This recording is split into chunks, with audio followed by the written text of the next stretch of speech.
Desde que el hombre existe sobre la superficie de la Tierra, ha padecido enfermedades. El origen de la medicina se remonta prácticamente a la propia aparición del ser humano ya en el Neolítico.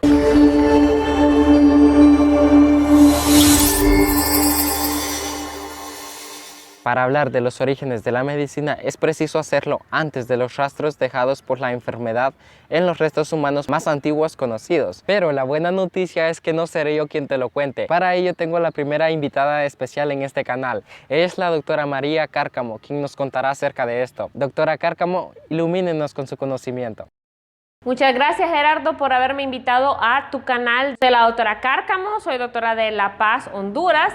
El día de hoy pues estoy encantadísima de estar con toda la audiencia y vamos a hablar de un tema interesantísimo que es historia de la medicina. Vamos a hablar desde tiempos antes de Cristo hasta después de Cristo. Vamos a contarles que el primer sello médico fue en el año 4000 antes de Cristo. Oiga bien, primer sello médico, recuerden cuando los médicos ponemos el sellito en las recetas controladas. Era un emblema con 2 cuchillos y plantas medicinales en la parte de atrás. Primer compendio de medicina. Compendio es lista de enfermedades, síntomas, tratamiento. Año 3600 antes de Cristo. Imaginémonos todo el tiempo. Para ese tiempo empezó la escritura. Ya la escritura hace que todo quede bien documentado. Ahora, ¿cuándo sucedió la primera cirugía? Primer cirugía médica. Fueron las trepanaciones. Eran hoyos que abrían en la cabeza. Año 3000 antes de Cristo. Entonces, ¿eso qué era? Para poder sacar los demonios o enfermedades, que eran lo mismo. Año 3000 antes de Cristo, hacían trepanaciones, que eran hoyitos en la cabeza. Continuamos, el primer código que controló fue el Gran Código de Hammurabi, que todos lo conocemos. Este controló cómo se debía comportar el médico y también los honorarios médicos. Vamos a hablar de alguien también importantísimo, Hipócrates. ¿Quién era Hipócrates? Era nuestro padre, el padre de la medicina. Él hizo el juramento hipocrático, habló de la teoría de los 4 humores. Los 4 humores explicaban todas las enfermedades. Esa era la teoría de Hipócrates, 420 a.C. Ahora, alguien se preguntará por qué se llaman galenos. Los galenos están de huelga, los galenos aquí, los galenos allá. Hubo un médico por el año 130 después de Cristo que se llamaba Galeno. Era de Pérgamo. Ahora podemos decirle Turquía. Entonces fue un médico excelente que ejerció la medicina en Roma, más en Roma que en Pérgamo. Los humores de Hipócrates o las teorías de Galeno sirvieron como base para la medicina occidental durante más de 1000 años. Ahora, ya después de Cristo, vamos a hablar de Baitar, que fue el primer veterinario, era botánico. Este fue el primero de estar hablando de los animales y sus enfermedades, ya fue después de Cristo. Primer hospital de ojos, hospital para ciegos. Lo que hacían ahí eran hospicios, eran lugares donde albergaban gente que no podía ver. Ahora es un gran centro médico en París, en Francia. Ese centro médico, aparte de que albergaban personas que no podían ver y les ayudaban, entonces empezaron a buscar medicamentos para tratarlas. Estoy hablando de París, Francia, ¿verdad? Ese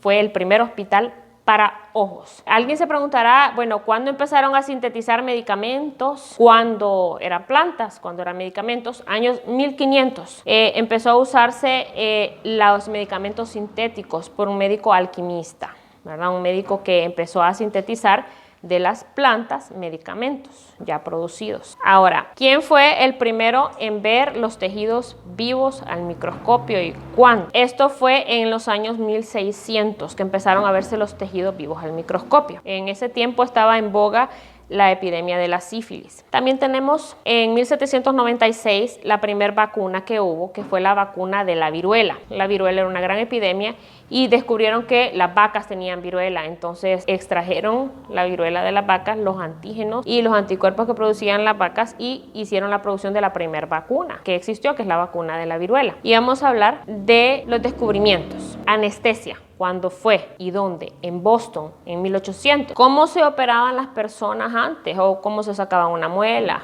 ¿Cómo se quitaba un tumor? Les decían, muerda este pedazo de madera. Les decían, ingiera esta cantidad de alcohol.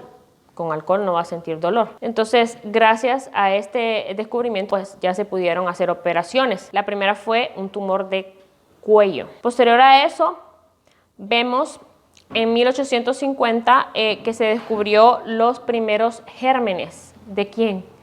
Los primeros gérmenes fueron de un bebé con cólera morphus, con cólera, la enfermedad que pega diarrea. Entonces, en los pañales de ese bebé se detectó que había cólera. Esa fue la primera vez que se habló de que existían gérmenes que producían enfermedades. Antes recordemos que eran demonios, ¿verdad? Esa mezcla de la religión, la ciencia y la parte espiritual era bárbara, y ahí ya se diferenció. También tenemos el descubrimiento en 1869 de los rayos X. Fue a través de un tubo al vacío que se hizo. Entonces ese sí fue un hallazgo accidental. La persona que estaba haciendo esta prueba con los tubos al vacío se dio cuenta que se reflejaba la imagen, y de esta manera se detectó los diagnósticos por imágenes. Posteriormente la radiografía se desarrolló totalmente, ¿verdad? Esto fue a finales de 1800, ¿verdad? Se pulió en 1895. Ya nuestro primer medicamento sintetizado fue la aspirina al inicio de 1900. Para 1920 tuvimos la primera insulina. La aspirina era tomada y la insulina inyectada. A través de la insulina se sacó del coma a un paciente. Alguien se puede preguntar cuándo se descubrió y por qué y cómo se descubrió la penicilina. Estamos hablando de la aspirina, de la insulina. Bueno, ¿y la penicilina? Pues que la penicilina vino después. Fue un hallazgo por accidente en las placas Petri. Placa Petri es una placa de cultivo de laboratorio. Por ejemplo, gotas de orina, gotas de alguna secreción, y empiezan a crecer bacterias. Pues ellos notaron de que donde había crecido un hongo que se llama Penicillium, ese hongo en ese lado no crecían bacterias. Entonces, ¿qué quería decir? Que mataban las bacterias. Y de esa manera se descubrió la penicilina por el hongo Penicillium. Creo que fue uno de los descubrimientos más importantes. Ahora, hablábamos de la vacuna de la viruela. O sea, fue la primera. Pero ya decimos, ¿y tantas enfermedades? ¿A alguien se le ocurrió en 1970 mezclar 3 vacunas en una? 1971 fue la vacuna triple vírica, sarampión, rubiola y paperas, ¿verdad? Esa fue un descubrimiento importante porque hubo erradicación de la enfermedad, y 2, porque eran 3 en una y se aplicaban a los niños. Posteriormente vamos a tener algunos datos importantes. Estos son los más importantes que puedo resumirles en la historia de la medicina, pero posteriormente vamos a tener otros datos, descubrimientos y conversaciones más acerca de determinadas enfermedades. Así que los espero y espero su like. Más adelante estaremos haciendo más videos con el objetivo de informar y de resolver todas tus dudas. Así que no olvides comentar, darle like y suscribirte, y nos vemos en el próximo video.